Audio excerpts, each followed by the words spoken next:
นังกัจฉามิกราบนมัสการพระมหาเถระพระสังฆาธิการพระเถรานุเถระสวัสดีท่านผู้ฟังและผู้ชมทุกท่านกลับมาพบกับรายการศึกษาพระธรรมเพื่อการพ้นทุกข์ครั้งนี้เป็นครั้งที่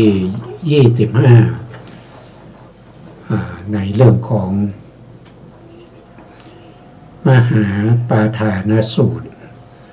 ซึ่งเป็นพระสูตรที่อยู่ในทีฆนิกายมหาวัคเล่มที่13ของมหามกุฏราชวิไลเป็นพระสูตรที่แสดงถึงเรื่องของการระลึกชาติไปในอดีตของพระสัมมาสัมพุทธเจ้าระลึกไปไกลแค่ไหนนะก็ระลึกไปได้ในพระสูตรนี้ก็ระลึกไป91กับแต่ถ้าถามว่าพระพุทธเจ้าระลึกได้เท่านี้ใช่ไหมก็ตอบว่ามันไม่ใช่นะอันนี้เพียงแต่เป็นเล็กน้อยนะครับจริงๆพระพุทธองค์สามารถระลึกได้มากกว่านี้นะจนเป็นอนันตกับนะแม้ระลึกได้มากมายนะครับท่านบอกว่าในอัตถกถาท่านบอกว่าพระพุทธเจ้าเวลาหายใจเข้านะครับสามารถระลึกได้ถึง91กับอย่าพูดถึงว่ากี่วินาทีนะเพราะพระองค์ระลึกได้มากมายเหลือเกินมีเสียงแทรกทางมือถือค่ะ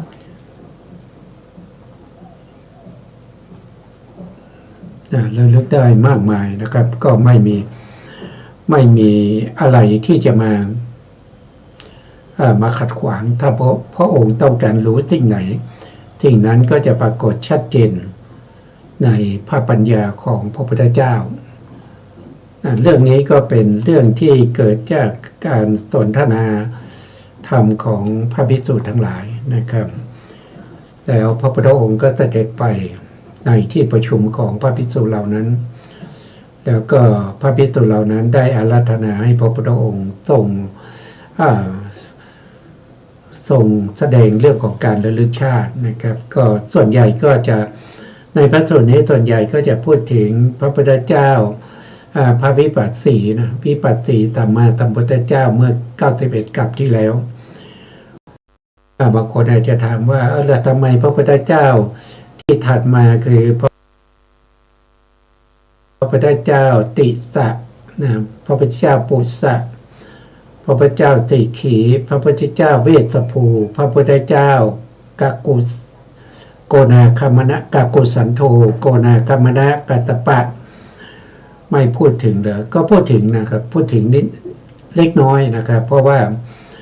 พระพุทธเจ้าทุกพระองค์เนี่ยตั้งแต่ก่อนที่จะตรัสรู้ในคืนวันเพ็ญเดือน6วิสาขบูชาที่จะตรัสรู้เป็นพระพุทธเจ้านั้นพระพุทธเจ้าทุกพระองค์ก็มีความ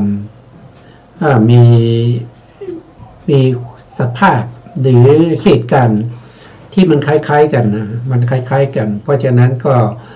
พูดหนึ่งองค์นะครับให้เราเข้าใจว่าได้พูดแล้วนะครับหมายความว่าพูดถึงพระวิปัสสีนั่นก็ได้ให้เราเข้าใจว่าพระพุทธเจ้าสิกขีพระพุทธเจ้าเวสสภูพระพุทธเจ้าติสสะพระพุทธเจ้าปุสสะพระเจ้ากักุสันโธโกนาคามนะหรือพระพุทธเจ้ากัสสปะก็ได้พูดแล้วนะเพราะมันจะมี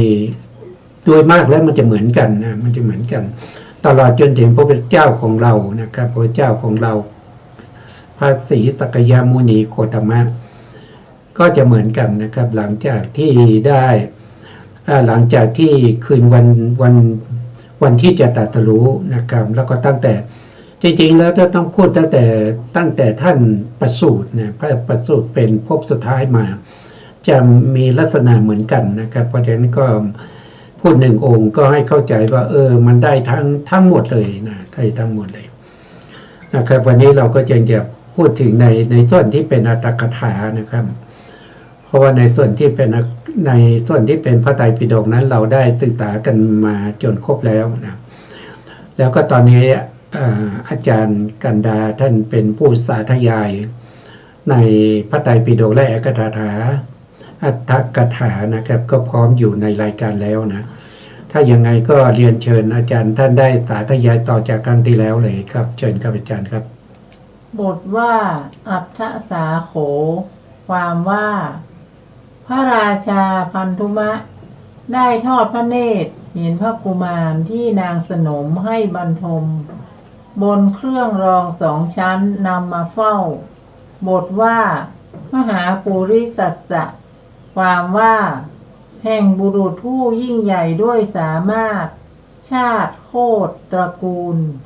ประเทศเป็นต้นบทว่าเทวคติโยคือความสำเร็จ2 อย่าง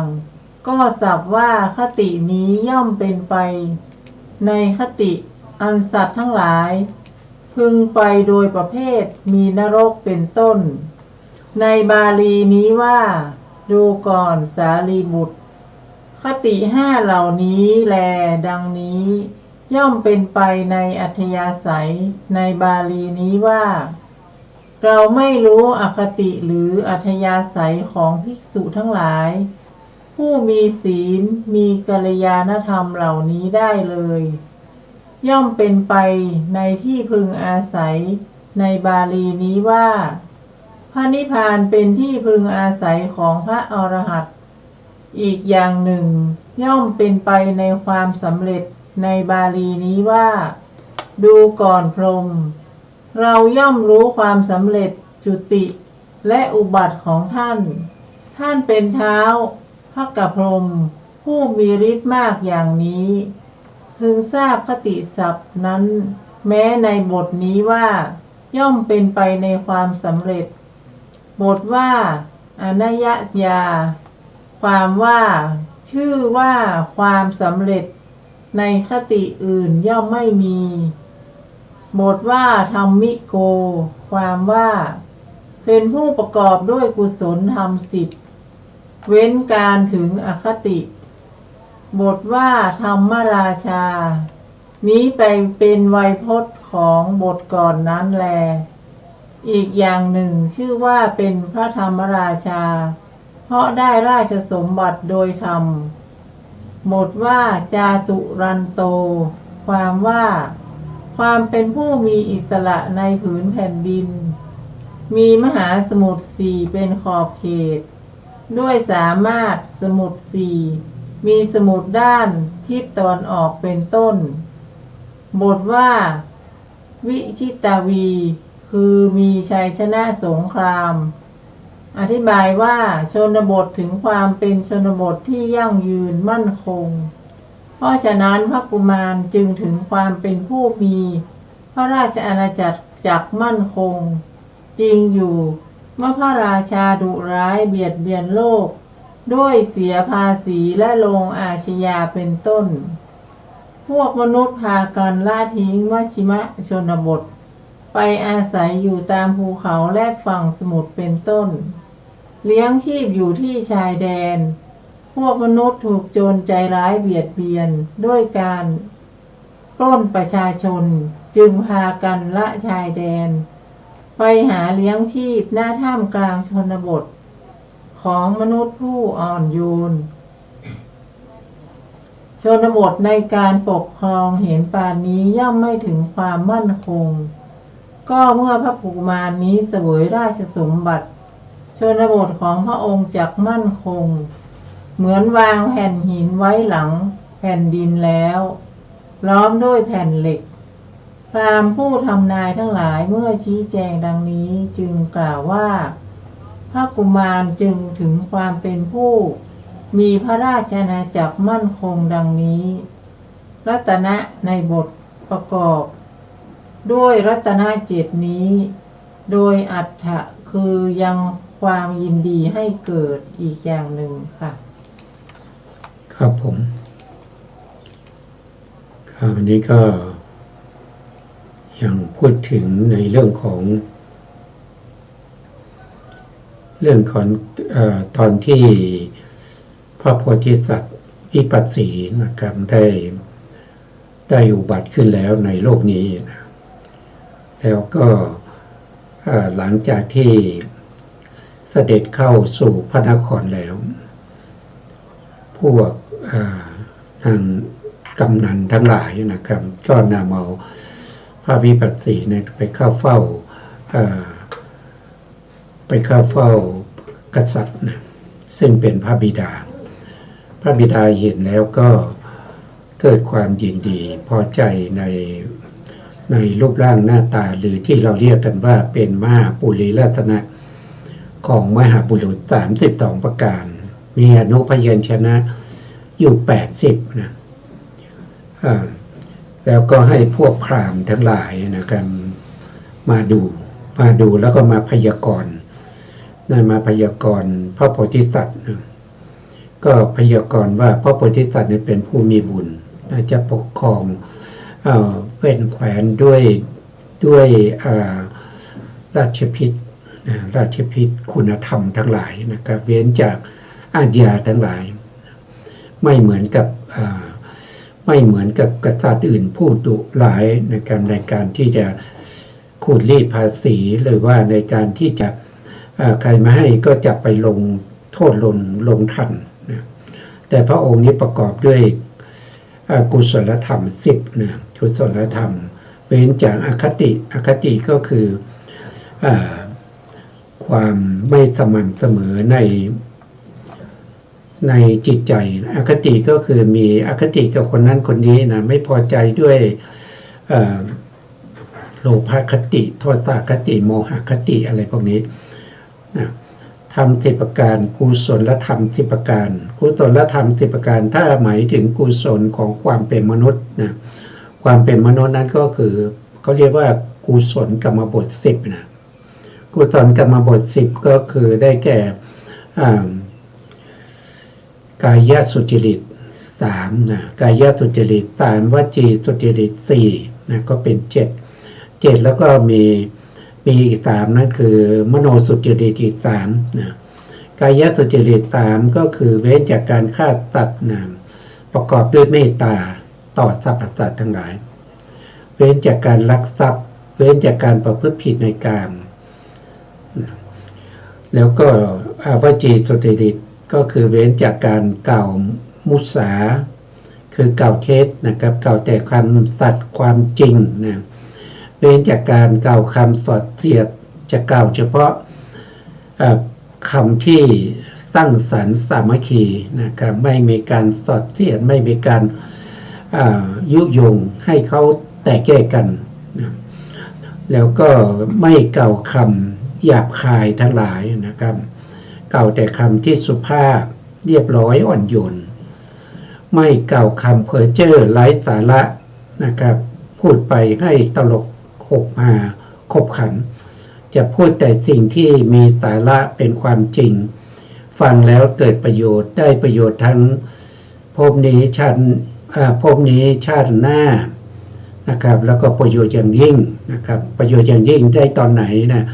ก็ได้ตอนที่พระโพธิสัตว์ได้ตรัสรู้เป็นพระพุทธเจ้านะครับบุคคลอย่างนี้เนี่ยเป็นบุคคลที่พ้นจากเวรพ้นจากกรรมทั้งหลายนะครับที่จะมาคอยเบียดเบียนพระองค์นะในขณะที่กำลังบำเพ็ญบารมีเพื่อความเป็นพระพุทธเจ้านะครับเป็นธรรมราชาก็คือปกครองประเทศด้วยความเป็นธรรมนะครับไม่มีอคตินะไม่ชอบคนนั้นเกลียดคนนี้ไม่มีนะแล้วท่านก็บอกว่าจตุรันโตนะครับก็คือหมายถึงว่าแผ่นดินของท่านเนี่ยมีขอบเขตไปถึงมหาสมุทรทั้ง4มีมหาสมุทรทั้ง4นั้นเป็นขอบเขตนะเป็นขอบเขตนะครับถ้าพูดถึงมหาสมุทรทั้ง4นะครับก็คือมหาสมุทรที่อยู่ทางทิศตะวันออกของภูเขาสีเนรุทิศใต้ทิศตะวันตกแล้วก็ทิศเหนือของภูเขา สิเนรุนั่นแสดงว่าบุคคลคนนี้นะครับถ้าครองเมืองนะครับหรือว่าเป็นพระราชาก็จะปกครองทวีปทั้ง4นะครับทวีปทั้ง4ก็มีทางตะวันออกก็เป็นบุพวิเทหทวีปนะครับแต่ที่ท่านอุบาทหรือประสูตินั้นเป็นชมพูทวีปทางที่ตะวันตกก็จะเป็นโคยานนะทวีปนะครับทางที่เหนือก็จะเป็นอุตรกุลุทวีปปกครองทั้ง4ทวีปมีมหาสมุทรทั้ง4เป็นขอบเขตอันนี้ก็เป็นท่านจะกล่าวโดยย่อๆนะครับวิชิตาวีก็คือชนะสงครามนะสงครามในที่นี้ไม่ได้หมายความว่าจะยกกองทัพไปเบียดเบียนหรือจะไปยึดครองหรือว่ามีคนยกทัพมาเบียดเบียนไม่ใช่นะครับก็คือชนะสงครามก็คือชนะอะไรก็คือสงครามภายในนะสงครามภายในก็คือพวกกิเลสทั้งหลายนะครับพวกที่เป็นกิเลสกิเลส10เนี่ยกิเลสก็จะว่าโดยทั่วไปก็คือกิเลส10นะแต่ถ้าว่าโดยองค์นะก็มี2อย่างนั่นก็คือว่าโดยอนุสัยกิเลสนะอนุสัยกิเลสแล้วก็วิติกมกิเลสแล้วก็อนุสัยกิเลสวิติกมกิเลสแล้วก็อะไรลืมไปอีกแล้วนะครับปริยุทธานะกิเลสนะครับก็จะมีอยู่3อย่างนะมีอยู่3อย่างถ้าว่าโดยองค์ธรรมแล้วก็มี10อย่างก็จะมีโลภะกิเลสนะโลภะกิเลสโทสะกิเลสโมหะกิเลสหิริกะกิเลสอโนตปากิเลสอุทธัจจะกิเลสทิฏฐิกิเลสมานะกิเลสถีนะกิเลสแล้วก็วิจิกิจฉากิเลสนะก็จะมีอยู่10องค์ด้วยกันนะพวกนี้เป็นกิเลสเหล่านี้นะครับพระองค์ชนะด้วยอรหันตมรรคนะครับอรหันตมรรคนะครับพระองค์จึงได้ตรัสรู้เป็นพระสัมมาสัมพุทธเจ้านะครับแล้วก็ชนะแล้วไม่มีแพ้นะไม่มีแพ้อีกนะชนะแล้วชนะเลยนะครับไม่เหมือนกับการที่ชนะสงครามนะที่ยกกองทัพไปปราบคนนั้นคนนี้นะครับวันนี้เราชนะนะครับต่อไปอีก5 ปี10 ปีเขาก็มาเอาคืนนะเขาก็อาจจะชนะเราได้แต่มันไม่แน่นอนนะครับถึงแม้ว่าภพนี้เราชนะเรายังเวียนว่ายตายเกิดนะครับภพหน้าเขาก็มาแก้แค้นด้วยอะไรก็คือทำให้เราต้องได้รับความทุกข์นะครับจากอะไรจากการที่เราได้ก่อเวรไว้นะในภพนี้เราได้ยกกองทัพไปปราบเขานะครับทำสงครามชนะมาก็ดีใจนะครับคนแพ้ก็ทุกข์ใจนะครับคิดจะหาวิธีการที่จะเอาคืนนะครับอันนี้ก็เป็นสงครามในโลกียธรรมทั้งหลายนะครับนี้แต่พระองค์ชนะสงครามโดยการชนะกิเลสชนะกิเลสนะครับชนะอกุศลธรรมทั้งหลายที่ไม่ดีนะครับเพราะฉะนั้นจิตใจของพระองค์จึงไม่มีการเศร้าหมองไม่ขุ่นมัวนะครับมั่นคงแล้วก็ตั้งมั่นนะครับอยู่ในอะไรอยู่ในกุศลธรรมทั้งหลายนะครับแล้วก็ตอนที่พระองค์ประสูติก็จะมีขุมทรัพย์นะครับเกิดขึ้นทั้ง4มุมเมืองแล้วก็มีรัตนะคือแก้วแหวนเงินทองนะครับที่เกิดขึ้นพร้อมกันด้วยนะครับทีนี้เราก็ไปดูในอัตถกถาที่ท่านได้กล่าวคาถาไว้ในเรื่องของรัตนะทั้ง7นะครับโดยอาจารย์ท่านจะได้สาธยายให้พวกเราฟังนะครับเชิญครับอาจารย์ครับ1. จำเดิมแต่การที่จักรัตนะเกิดไม่มีเทวสถานอื่นชนทั้งปวงย่อมทำการอาจารย์ไม่อ่านรัตนะทำความชื่นชมมีหรือเปล่ามีคาถาไหมไม่มีแล้วไม่มีก็ไม่เป็นไรครับขออภัยค่ะรัตนะทำความชื่นชมมีค่ามากหาเปรียบไม่ได้หาดูได้ยากเป็นของใช้ของสัตว์ผู้รู้วิเศษเพราะฉะนั้นจึงเรียกว่ารัตนะ ครับอันนี้เขาเรียกว่าเป็นคาถานะครับทำไมเป็นคาถาแล้วมันทำไมไม่เป็นบทกลอนนะครับบางคนสงสัยนะคือคาถาถ้าเปลี่ยนภาษาบาลีมันจะเป็นบทกลอนนะครับมันเป็นบทกลอนมันจะคล้องจองกันนะครับแต่อันนี้เขาแปลมาแปลด้วยความเอาเนื้อหานะครับเขาไม่ได้แปลด้วยการที่จะให้มันคล้องจองกันเขาจะเอาเนื้อความนะครับก็เลยดูว่ามันจะไม่ค่อยคล้องจองเท่าไหร่นะครับแต่ถ้าไปดูบาลีแล้วมันจะฟังแล้วอ่านแล้วมันจะเพาะพิงนะครับอันนี้เป็นคาถานะครับตัวหนาๆเนี่ยนะครับตัวหนาๆนี่เป็นคาถานะครับต่อไปครับอาจารย์ครับอันหนึ่งจำเดิมแต่การที่จักรัตนะเกิดไม่มีเทวสถานอื่นชนทั้งปวงย่อมทำการบูชาจักรัตนะนั้นนั่นแลด้วยของหอมและดอกไม้เป็นต้นและกระทำการกราบไหว้เป็นต้นเพราะฉะนั้นรัตนะจึงเป็นไปโดยอัตว่าน่าชื่นชมการตีราคาว่าชื่อว่าทรัพย์มีประมาณเท่านี้ย่อมเป็นค่าของจากรัตนะนั้นแลดังนี้ไม่มีเพราะฉะนั้นรัตนะจึงเป็นไปแม้โดยอัตว่ามีค่ามากอันหนึ่งจักแก้วไม่เหมือนรัตนะอย่างอื่นที่มีอยู่ในโลกเพราะฉะนั้นรัตนะจึงเป็นไปแม้โดยอัตว่าหาเปรียบมิได้ก็เพราะพระเจ้าจักรพรรดิผู้อุบัติในกับที่พระพุทธเจ้าทั้งหลายอุบัติก็แต่ว่าพระพุทธเจ้าทั้งหลายอุบัติในบางครั้งบางคราวฉะนั้นรัตนะจึงเป็นไปแม้โดยอัตว่าหาดูได้ยากรัตนะนั้นย่อมเกิดแก่สัตว์ผู้วิเศษยิ่งด้วยชาติรูปตระกูลและความเป็นใหญ่เป็นต้นไม่เกิดแก่ผู้อื่นเพราะฉะนั้นรัตนะจึงเป็นไปแม้โดยอัตคือเป็นของใช้ของสัตว์ผู้วิเศษค่ะครับผมครับคำว่ารัตนะเนี่ยนะครับรัตนะก็คือเครื่องปลื้มใจนะครับเครื่องปลื้มใจทำความชื่นชมนะครับเพราะว่าผู้มีรัตนะจะมีความสมนัสชื่นชมในรัตนะทั้งหลายนะแต่ผู้ที่จะได้ตรัสรู้นะครับหรือว่าเป็นเขาเรียกว่าเป็นพระเจ้าจักรพรรดินะถ้าครองเดือนก็เป็นพระเจ้าจักรพรรดิเนี่ยนะที่ประสูติมาจะมีจักรนะมีจักรแก้วมีรัตนะ7อย่างนะครับมีรัตนะ7อย่างจักรแก้วนี้เป็นจักรนะครับที่พระเจ้าจักรพรรดิเนี่ยแต่เวลาที่จะไปที่ไหนนะครับท่านก็จะอธิษฐานแล้วก็ปล่อยจักรนะครับจากนั้นก็จะลอยไปนะครับลอยไปสมมติว่าจะไปอุตรกุลุทวีปเนี่ยพระองค์ก็จะปล่อยจักรไปก่อนนะปล่อยจักรไปจักรก็ไปถึงทวีปนั้นนะครับผู้ที่เป็นใหญ่ในทวีปนั้นนะเมื่อเห็นจักรของพระเจ้าจักรพรรดิเนี่ยนะครับก็รีบออกมาต้อนรับนะ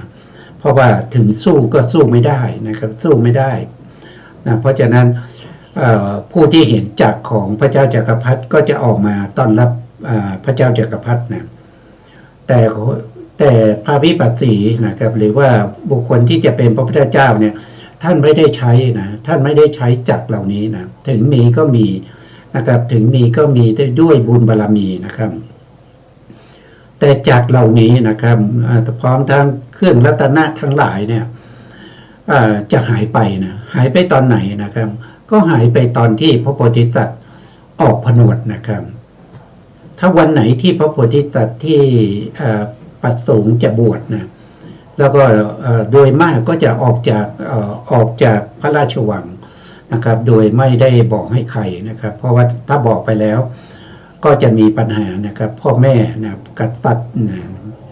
แล้วก็ผู้ที่ดูแลทั้งหลายเขาจะไม่ให้ไปนะไม่ให้ไปเพราะฉะนั้นก็พูดง่ายๆก็คือหนีออกบวชนั่นเองนะ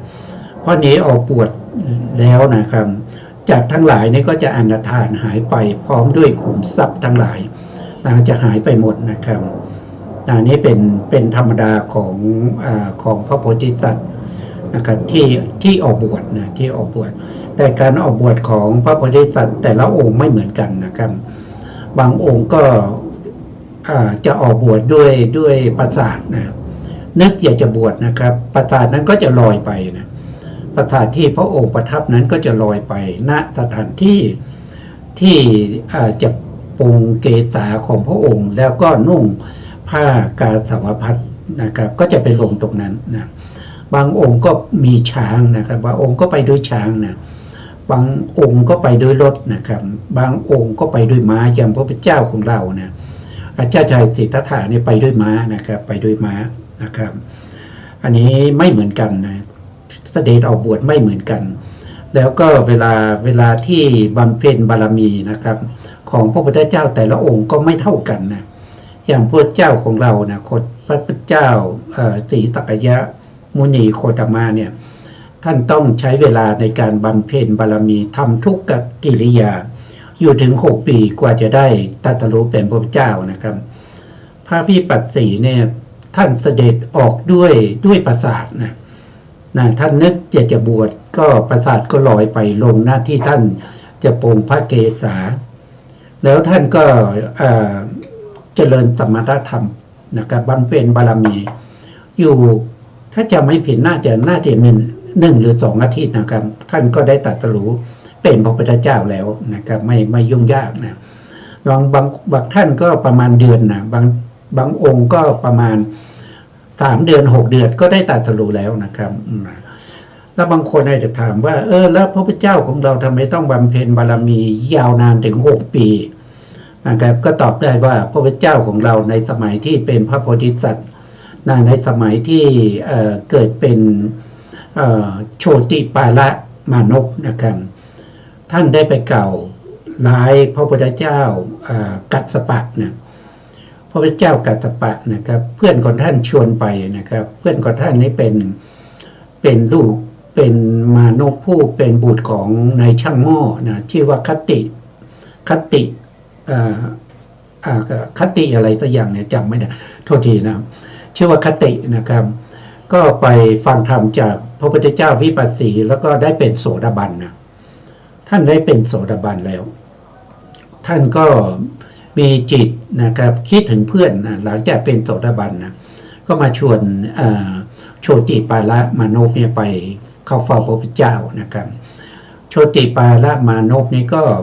ไม่อยากไปนะไม่อยากไปนะครับอันนี้คือหมายถึงว่าท่านสร้างบารมีมาจนจะได้เป็นพระพุทธเจ้าแล้วนะครับท่านยังมีอุปนิสัยเขาเรียกว่าเป็นมันยังไงชวนไปเฝ้าพระพุทธเจ้ายังไม่ไปเลยนะไม่ยอมไปนะครับชวนหลายครั้งนะไม่ยอมไปมีอยู่ครั้งหนึ่งนะครับก็ชวนไปอีกนะก็ยังปฏิเสธก็เลยชวนเพื่อนไปอาบน้ำนะเพื่อนก็ไปอาบน้ำด้วยกันนะครับไปแม่น้ำด้วยกันพอไปแล้วคติปาละช่างหม้อนะครับคติปาละช่างหม้อเนี่ยท่านเป็นโสดาบันนะท่านก็จับที่มวยผมนะครับแล้วก็กดเข้าไปในน้ำนะครับแล้วก็ถามว่าจะไปไม่ไปนะกดเข้าไปอีกนะถามไปถามมาโชติปาละมานพท่านก็คิดว่าโอ้เพื่อนของเราเนี่ยรักเราแท้นะถ้าพระพุทธเจ้ามีจริงเราคงจะได้บุญนะครับเขาเดินมาชวนเราให้ไปเข้าเฝ้าพระพุทธเจ้าก็เลยยอมรับปากนะครับรับปากว่าไปก็ไปนะไปหลังจากนั้นก็พากันไปนะพอพากันไปก็เห็นพระพุทธเจ้านะครับพระพุทธเจ้าเนี่ยบำเพ็ญบารมีน่าจะประมาณ1 อาทิตย์หรือว่ายังไงเนี่ยนะครับพระโพธิสัตว์ของเราก็ไปเก่าตู่ท่านนะครับโอ้ยการบำเพ็ญบารมีเป็นพระพุทธเจ้ามันยากนะไม่ใช่จะง่ายๆอย่างนี้นะไปเก่าตู่พระพุทธเจ้านะครับอย่างนี้นะครับกรรมอันนั้นนะครับจึงทำให้พระเจ้าของเราต้องบำเพ็ญทุกกิริยาอยู่ถึง6 ปีนะครับเก่าตู่ผู้มีคุณนะจริงๆถ้าเป็นบุคคลคนอื่นเนี่ยถ้าไม่ใช่เป็นพระโพธิสัตว์ที่จะได้ตรัสรู้แล้วเนี่ยคงจะต้องทุกข์ยากอยู่ในนรกยาวนานนะครับแต่นี่ท่านรู้นะครับพอท่านรู้ตอนหลังนี้ท่านรู้ว่าเป็นพระพุทธเจ้าจริงๆเนี่ย ท่านก็ขอขมานะครับขอขมาขออภัยให้พระพุทธเจ้าอดโทษให้นะครับ หลังจากนั้นท่านก็บวชอยู่ในตำนักของพระพุทธเจ้ากัสสปะเนี่ยแล้วท่านก็ศึกษาพระธรรมคำสั่งสอนของพระเจ้านะครับ จนได้เป็นประเภทที่ว่าเขาเรียกว่าเป็นพหูสูตรทรงจำพระธรรมคำสั่งสอนของพระเจ้าได้อย่างมากมายนะแล้วก็เจริญวิปัสสนาจนไปถึงเขาเรียกว่าเป็นขันติอนุโลมญาณก็คือสามารถเจริญวิปัสสนาไปจนถึงระดับสูงนะครับ เพียงแต่ว่ามรรควิถียังไม่เกิดเท่านั้นเองนะครับหลังจากนั้นท่านก็เวียนว่ายตายเกิดมานะครับมาอีกหลายชาตินะครับกว่าจะได้มาบำเพ็ญทุกขกิริยา6 ปีแล้วก็ได้เป็นพระพุทธเจ้าไปแล้วนะ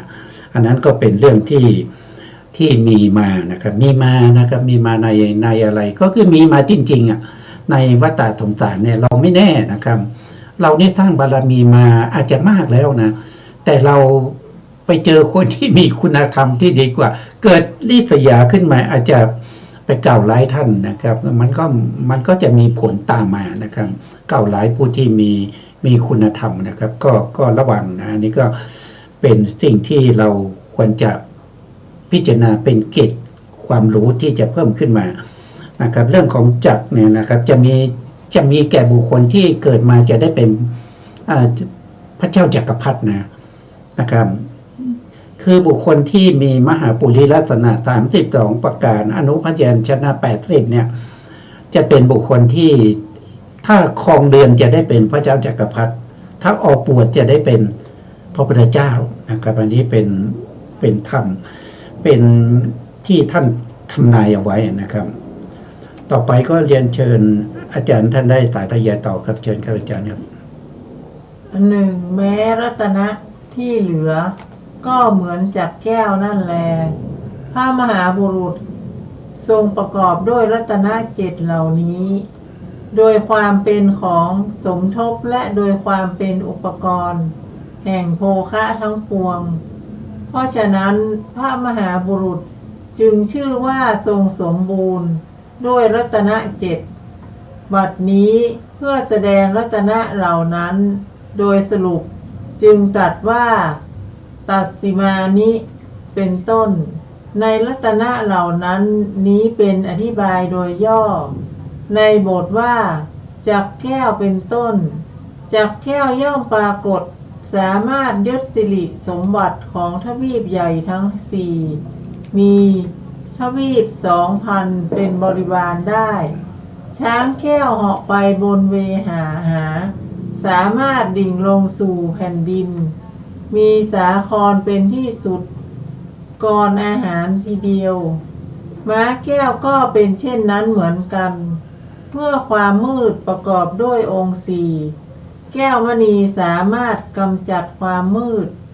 ประมาณโยชน์1แล้วเห็นแสงสว่างได้นางแก้วผู้มีความประพฤติเป็นที่พอใจเว้นโทษ6อย่างข้าบดีแก้วสามารถเห็นขุมทรัพย์ที่อยู่ภายในแผ่นดินประมาณโยชน์1ได้ปรินายกแก้วกล่าวคือบุตรผู้เจริญที่สุดสามารถเกิดในพระครรภ์ของพระอัครมเหสีแล้วครองราชสมบัติได้ทั้งหมดย่อมปรากฏค่ะครับวันนี้ก็ท่านก็อธิบายถึงรัตนะ7นะรัตนะ7ก็จะมีจักรแก้วนะครับมีช้างแก้วม้าแก้วนะครับแล้วก็มีอะไรมีแก้วมณีนะมีแก้วมณีที่ให้แสงสว่างนะมีนางแก้วนะมีข้าบดีแก้วแล้วก็มีปรินายกแก้วนะครับปรินายกแก้วเนี่ยท่านบอกว่าเป็นบุตรของพระเจ้าจักรพรรดินะครับอย่างเช่นถ้าพระพุทธเจ้าของเรานะครับเจ้าชายสิทธัตถะเนี่ยถ้าไม่ออกบวชนะครับปรินายกแก้วก็คือพระราหุลนั่นเองนะครับก็คือพระราหุลแล้วก็พระเจ้าจักรพรรดิจะมีบุตรนะมากนะครับมีเป็นพันนะท่านบอกว่ามีเป็นพันนะครับแล้วก็แต่ละคนเนี่ยก็จะเป็นกำลังของพระเจ้าจักรพรรดินะครับทั้งฝ่าย เขาเรียกว่าไฟบุญกับไฟบูนะก็มีนะครับก็มีรวมแล้วมากมายนะเป็นพันนะครับอันนี้ท่านบอกว่าปรินายกแก้วเนี่ยจะเกิดจากอัครมเหสีนะครับนะจะเป็นผู้ครองราชสมบัติต่อไปนะครับอันนี้ก็เป็นที่ท่านได้กล่าวมาโดยย่อๆนะครับเราก็ฟังไว้ก่อนนะครับแล้วก็จะได้มีอธิบายในพระสูตรอื่นๆต่อไปนะครับต่อไปก็เรียนเชิญอาจารย์ท่านได้สาธยายต่อครับเชิญครับอาจารย์ครับบทว่าปโรสหัสสังคือพันกว่าบทว่าสุราคือกล้าหาญบทว่าวิรังครูปาคือมีรูปทรงสมเป็นวีรบุรุษบทนี้เป็นชื่อของความเพียรชื่อวิรังครูปาเพราะมีรูปทรงสมเป็นวีรบุรุษมีรูปทรงสมเป็นวีรบุรุษคือมีความเพียรเป็นที่เกิดมีความเพียรเป็นสภาวะสำเร็จด้วยความเพียรเป็นผู้ไม่เกียจคร้านท่านอธิบายว่าแม้รบตลอดวันก็ไม่เหนื่อยบทว่าสาครปริยันตังความว่ามีมหาสมุทรเป็นที่สุดกระทำภูเขาจักรวาลให้เป็นเขตแดนตั้งอยู่บทว่าอาทันเทนะความว่าผู้ใดปรับผู้ไม่ได้ทำความผิด100บ้าง1,000บ้างผู้นั้นชื่อว่าใช้อำนาจโดยอาชญาคือทรัพย์ผู้ใดออกคำสั่งให้ประหารและทิ่มแทงผู้นั้นชื่อว่าใช้อำนาจด้วยอาชญาคือสัตราแต่พระราชาพระองค์นี้ทรงละอาชญาแม้ทั้งสองนั้นทรงปกครองไม่ต้องใช้อาชญาบทว่าอสัตเถนะความว่าผู้ใดใช้สัตรามีคมข้างเดียวเป็นต้นเบียดเบียนผู้อื่นผู้นั้นชื่อว่าใช้อำนาจโดยสัตราแต่ก็พระราชาพระองค์นี้ไม่ทรงทำโลหิตของใครๆเพียงแมลงวันตัวเล็กดื่มได้ให้เกิดด้วยสัตราทรงได้รับการต้อนรับจากพระราชาผู้เป็นศัตรูอย่างนี้ว่าข้าแต่มหาราชขอพระองค์จงเสด็จมาโดยธรรมเถิดดังนี้อธิบายว่าทรงยึดแผ่นดินดังกล่าวแล้วทรงปกครองทรงปราบปรามจนได้เป็นเจ้าของครอบครองคั้นบอกถึงความสำเร็จอย่างที่หนึ่งแล้วอย่างนี้เพื่อจะบอกความสำเร็จอย่างที่สองจึงกล่าวคำเป็นอาทิว่าสะเจโหปณะดังนี้ในบทเหล่านี้บทว่าพระกุมารนี้มีหลังคาคือกิเลสเปิดแล้วเพราะมีเครื่องปกปิดกีดขวางกล่าวคือราคะโทสะโมหะมานะทิฏฐิกิเลสตัณหาเปิดแล้วคือกำจัดได้แล้วปาฐะว่าวิวัฏทัพฉะโทดังนี้บ้างอธิบายอย่างนี้เหมือนกันคั้นบอกความสำเร็จอย่างที่สองอย่างนี้แล้วเพื่อแสดงลักษณะอันเป็นนิมิตแห่งคติเหล่านั้นจึงกล่าวคำเป็นอาทิว่าอะยะหะอะยะหิเทวะกุมารโรดังนี้ค่ะครับผมครับวันนี้ก็ท่านอธิบายนะครับว่าแต่มีประเด็นอยู่นิดหนึ่งนะครับว่าท่านบอกว่าในภพสุดท้ายของพระโพธิสัตว์ที่จะได้เป็นพระพุทธเจ้าเนี่ยจะไม่ใช้อาญานะครับจะไม่ใช้อาญาไม่ทำให้บุคคลใดคนหนึ่งจะต้องมีเลือดไหลนะครับแต่จริงๆแล้วเนี่ยนะครับ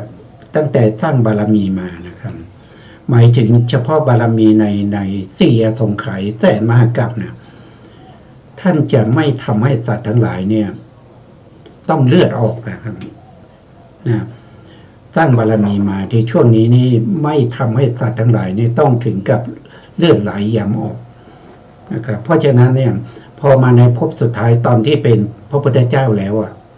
นะครับไม่มีใครที่จะทำให้พระพุทธเจ้าเนี่ยเลือดไหลได้นะครับมันเป็นไปไม่ได้ อย่างเช่นพระเทวทัตนะพระเทวทัตเนี่ยท่านปรงคิดปรงพระชนพระพุทธเจ้าใช่ไหมครับแล้วท่านก็ขึ้นไปบนภูเขาแล้วก็กิ้งหินลงมาตอนที่พระพุทธองค์กำลังเดินไปเพื่อบิณฑบาตตอนเช้านะครับหินนั้นก็กิ้งลงมานะครับกิ้งลงมาแล้วก็ภูเขาสองลูกนั้นก็โน้มเข้าหากันรับเอาหินนั้นไว้แล้วก็หินที่แตกเป็นสะเก็ดนะครับก็กระเด็นไปถูกที่พระบาทของพระเจ้านะครับทำให้พระพุทธเจ้าห่อพระโลหิตนะครับเลื่อนออกไม่ได้นะเลือดไม่ออกนะครับไม่มีใครที่จะทำให้เลือดของพระเจ้าออกเพราะว่าพระพุทธองค์สร้างบารมีนะครับสี่อสงไขยแสนมากกับไม่เคยที่จะทำให้สัตว์ทั้งหลายเนี่ยต้องถึงกับเลือดออกอันนี้เป็นผลของอะไรเป็นผลของการสร้างบารมีมาสร้างบารมีมาไม่ใช่ว่าได้มาง่ายๆนะครับไม่ใช่ว่าอยากเป็นพระพุทธเจ้าแล้วก็โชคดีนะครับโชคดีแล้วไปนั่งใต้ต้นไม้ต้นหนึ่งแล้วก็สามารถตรัสรู้เองได้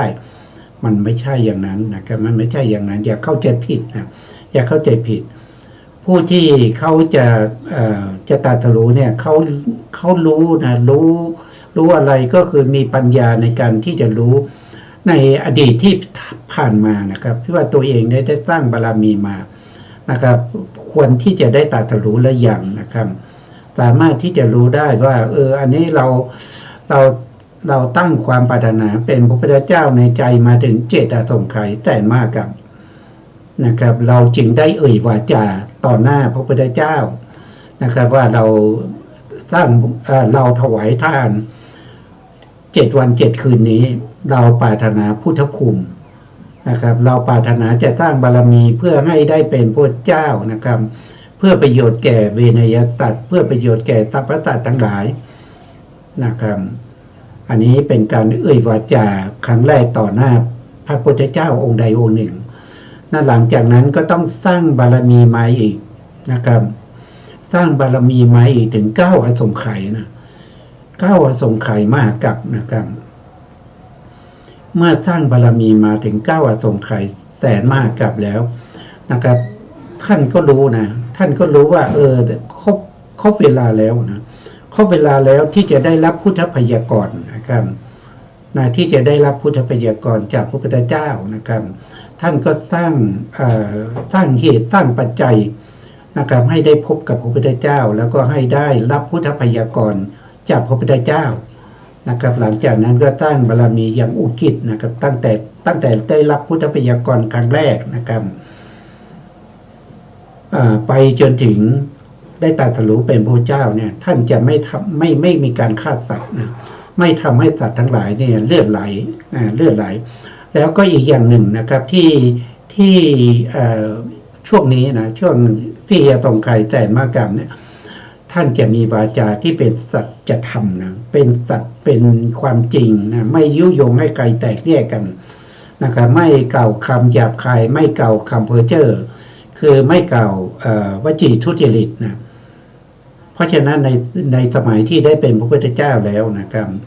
พระภิกษุไปทำผิดทำอะไรมานะถ้าพระพุทธองค์ที่เรียกไปสอบสวนนะพระพุทธองค์ถามว่าเธอทำอย่างนี้จริงหรือเปล่านะพระภิกษุเหล่านั้นจะไม่สามารถที่จะกล่าวตู่พระพุทธเจ้าได้ว่าข้าพระองค์ไม่ได้ทำนะไม่มีนะครับทุกคนทุกองค์เนี่ยถ้าพระพุทธองค์ถามแล้วต้องตอบด้วยความจริงนะอันนี้ก็เป็นบารมีนะครับเป็นได้มาด้วยบารมีของท่านนะที่ท่านไม่ได้กล่าวคำเทศมาเป็นระยะเวลายาวนานถึง4 อสงไขยแสนมหากัปก่อนได้เป็นพระพุทธเจ้านะครับอันนี้ก็ให้พวกเราเข้าใจว่ามันมีที่มานะครับมันไม่ใช่อยากเป็นก็เป็นได้นะครับต่อไปเราก็เรียนเชิญอาจารย์ท่านได้สาธยายต่อครับเชิญครับอาจารย์ครับในบทเหล่านั้นบทว่าสุปฏิทิตปาโทความว่าพระกุมารไม่เป็นเหมือนคนอื่นเมื่อคนอื่นวางเท้าลงบนแผ่นดินปลายฝ่าเท้าส้นเท้าหรือ ข้างเท้าย่อมจดก่อนแต่ว่ายังปรากฏช่องในตอนกลางแม้เมื่อยกขึ้นส่วนหนึ่งในปลายฝ่าเท้าเป็นต้นนั่นแหละก็ยกขึ้นก่อนฝ่าพระบาททั้งสิ้นของพระกุมารนั้นย่อมจดพื้นโดยทรงเหยียบพระบาทครั้งหนึ่งดูดพื้นรองเท้าทองคำฉะนั้นทรงยกพระบาทขึ้นจากพื้นโดยทำนองเดียวกันนั่นแหละเพราะฉะนั้นพระกุมารนี้จึงเป็นผู้มีพระบาทเรียบเสมอกันค่ะครับวันนี้ก็พูดถึงมหาปุริรัตนะนะครับน่าจะข้อที่1นะครับมันมี32ประการด้วยกันนะข้อนี้ท่านก็บอกว่าพระโพธิสัตว์ในภพสุดท้ายนะครับหรือว่าบุคคลที่จะได้เป็นพระเจ้าจักรพรรดินะครับฝ่าเท้าของท่านเนี่ยมันจะไม่เบานะไม่เบาเนื้อจะเต็มนะครับนะพื้นเท้าของท่านเนี่ยจะเรียบเสมอกันนะครับอย่างพวกเราเนี่ยมันจะเบาตรงกลางนะครับมันจะเบาตรงกลางอันนี้เป็นข้อที่1นะในมหาปุริรัตนะแต่อันนี้ไม่ใช่ได้มาด้วยบุญอยากมีก็มีไม่ใช่นะครับท่านสร้างบุญบารมีมานะครับแต่ตรงนี้ผมจำไม่ได้ว่าเพราะอะไรท่านสร้างอะไรมาถึงจะได้ฝ่าเท้าที่เสมอกันนะครับไม่เว้านะต่อไปครับอาจารย์ครับบทว่าจักการนี้ท่านกล่าวไว้ในบาลีว่าหน้าพื้นพระบาททั้งสองมีจักร2เกิดขึ้นจักรเหล่านั้นมีซี่มีกงและดุมก็พึงทราบความวิเศษนี้ด้วยบทนี้ว่าบริบูรณ์ด้วยอาการทั้งปวงได้ยินว่าดุมของจักรเหล่านั้นปรากฏณท่ามกลางพื้นพระบาทลวดลายวงกลมกำหนดด้วยดุมย่อมปรากฏวงกลมล้อมหน้าดุมปรากฏท่อน้ำปรากฏซี่ปรากฏลวดลายวงกลมในซี่ทั้งหลายปรากฏกงปรากฏกงแก้วมณีปรากฏนี้มาในบาลีก่อนแล้วแต่สัมภหุนวาระยังไม่มาสัมภหุนวาระนั้นพึงทราบอย่างนี้รูปหอกรูปแว่นส่องพระฉายรูปดอกพุธซ้อนรูปสายสร้อยรูปสังวานรูปถาดทองรูปมัจฉาคู่รูปตังรูปขอรูปปราสาทรูปเสาละเนียดรูปเสวตฉัตรรูปพระขันธ์รูปพัดใบลานรูปหางนกยูงรูปพัดวาระวิชนีรูปมงกุฎรูปแก้วมณีรูปบาทรูปพวงดอกมะลิรูปดอกบัวขาบรูปดอกบัวแดงรูปดอกบัวขาวรูปดอกปทุมรูปดอกบุญทลิกรูปหม้อเต็มด้วยน้ำรูปถาดเต็มด้วยน้ำรูปมหาสมุทรรูปเขาจักรวาลรูปป่าหิมพานต์ รูปเขาสิเนรุรูปพระจันทร์พระอาทิตย์รูปดาวนักษัตริย์รูปทวีปใหญ่ทั้ง4รูปทวีปน้อย 2,000 ทั้งหมดโดยที่สุดหมายถึงบริวารของพระเจ้าจักรพรรดิด้วยเป็นบริวารของจักรลักษณะนั่นเองครับอันนี้ก็ยังเป็นท่านอธิบายถึงมหาปุริรัตนะที่2นะอันที่2ก็คือมีจักรนะมีกงจักรเป็นลายฝ่าเท้านะอยู่ตรงกลางนะอยู่ตรงกลางรอยตรงกลางเท้านะครับ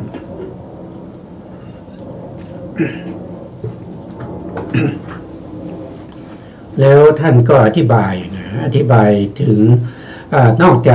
จากพื้นเท้าจะเสมอกันนะแล้วก็มีรูปกงจักรนะทั้ง2ข้างนะครับกลางฝ่าเท้าทั้ง2ข้าง กงจักรนี้มีซี่นะครับมีซี่กงวงจักรข้างนอกเนี่ยก็เป็นวงคล้ายๆวงล้อนะครับแล้วก็มีลักษณะเป็นจักรนะ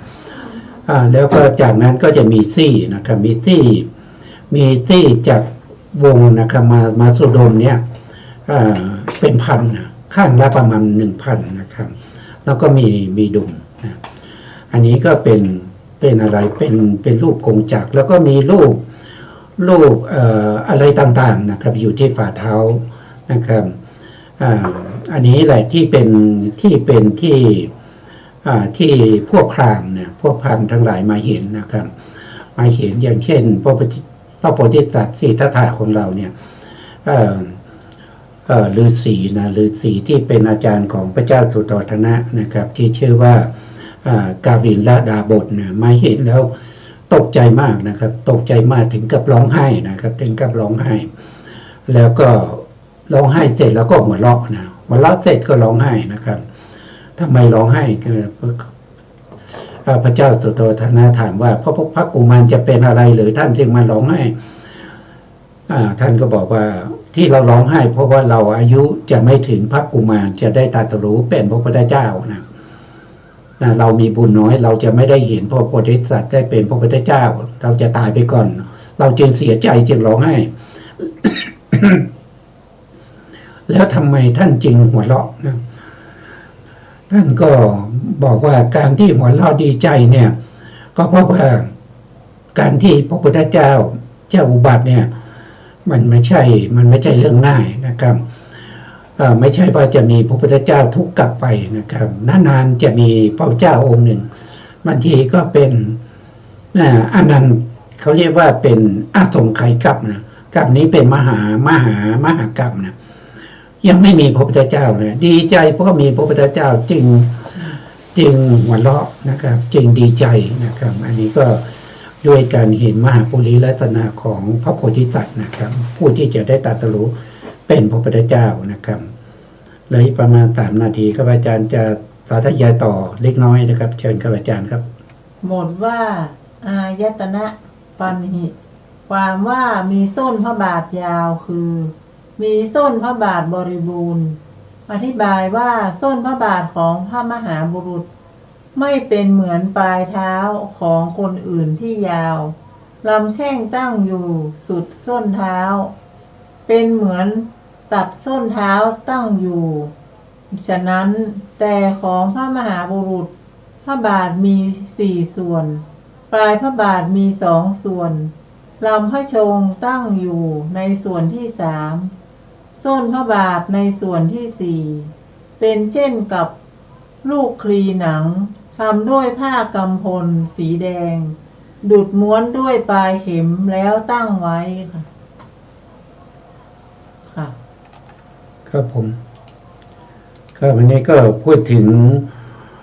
งส้นพระบาทนะครับวันนี้เป็นข้อที่3ในมหาปุริลัตนะบางท่านอาจจะสงสัยว่าจะไปดูรายละเอียดได้ที่ไหนนะครับอันนี้ก็จะมีพระสูตรนะครับมีพระสูตรที่ชื่อว่าลักขณาสูตรนะครับลักขณาสูตรนะครับจะอยู่ในนิกายไหนผมจำไม่ได้นะแล้วในนั้นในอัตถกถาท่านก็จะบอกถึงเรื่องของกรรมบุตรทั้งหลายนะครับที่พระโพธิสัตว์ได้ทำกรรมอะไรมานะครับถึงได้มหาปุริลัตนาอย่างนี้นะครับวันนี้เวลาเราก็หมดนะครับก็ไปเรี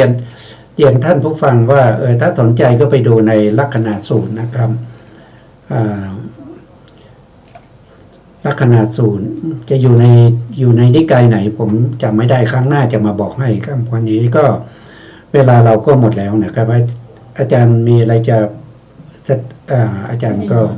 ไม่มีอะไรนะครับเพราะฉะนั้นเราก็จะคืนเวลาให้ทางสถานีเลยนะครับเพื่อจะได้ไม่เสียเวลาแล้วสถานีนะครับก็ขอกราบขอบคุณพระครูสมุทรวิสุวัฒน์วรกิจโจผู้อำนวยการสถานีวิทยุเพื่อการศึกษาพระพุทธศาสนาและวัฒนธรรมFM 104.5 เมกะเฮิรตซ์วัดไฝหินจังหวัดเชียงใหม่ได้ขอกราบขอบคุณพระครูปริยัติยานุศาสตร์ขอบคุณท่านผู้ฟังและผู้ชมทุกท่านนะครับที่ให้เกียรติติดตามในรายการศึกษาพระธรรมเพื่อการพ้นทุกข์พบกันใหม่ในครั้งต่อไปครับวันนี้ลาไปก่อนครับสวัสดีครับสวัสดีค่ะอาจมีโยเยเชื่อไป